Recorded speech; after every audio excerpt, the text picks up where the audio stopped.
to express concerns that we have in terms of emerging issues. Of course, we gave commendations to the force regarding the reduction in homicides and shootings and the general reduction in crime. But we remain concerned that even though there is a downward trajectory, that the public is still of the view that crime is high. It is, again, a conflicting perception, but we don't argue with the perception of the public. What we try to do is to give information and place things into context. So we can understand if Jamaica is coming from 30, 40 years of high murders and high crime, and we're already at a very high level, that even though reduction is taking place, it is not yet at the threshold where the average person believes that the crime and violence situation has improved. So we accept and we understand that.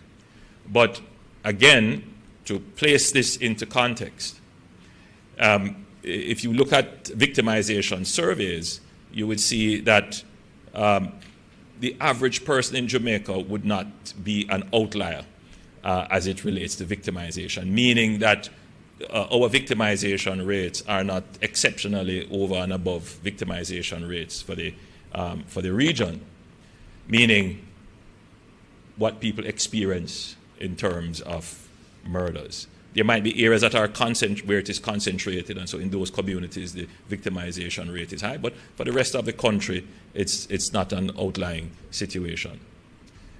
But Jamaica is an outlier as it relates to the murder rate, murders per 100,000.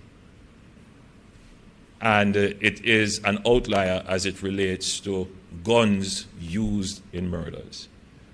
Jamaica is an outlier also as it relates to gang, meaning the organized armed violence. So Jamaica's gangs are not youths on the corner who are organizing to protect their community from whatever outside threats. No, Jamaica's gangs are organized entities, meaning that they act with intelligence. They specifically go to recruit youngsters, and they use violence for economic means. So there is an objective that they are about. So these are persons who are trying to make money off using crime and particularly violence. So you have gangs that are involved in crime, but there is no violence. Jamaica's gangs, they organize for crime and they use violence. And another feature is that they use weapons, armed violence.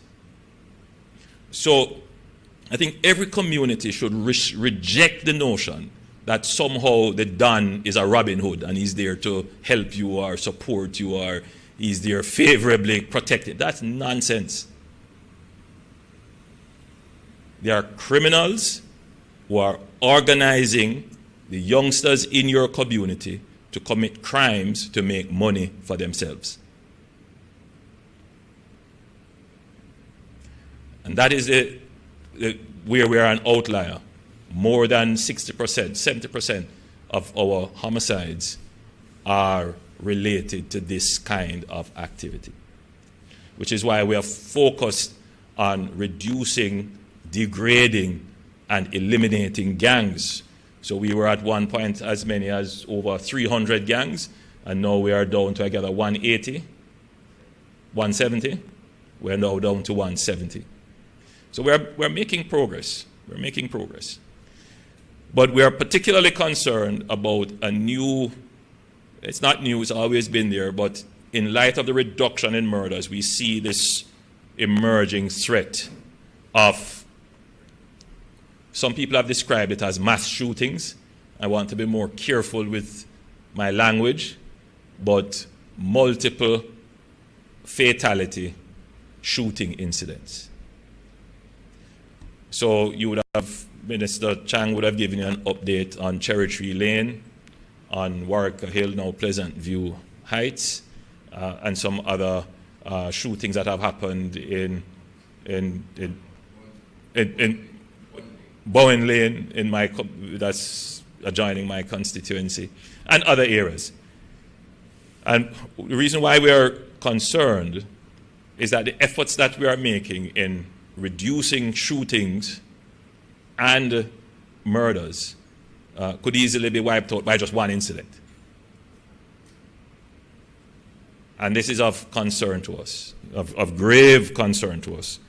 So what we have been doing is we have looked at the laws, and we have been examining the possible responses that the security forces could have.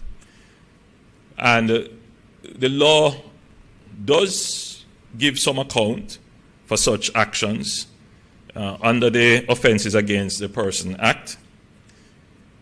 A person who commits a murder and who is convicted of the same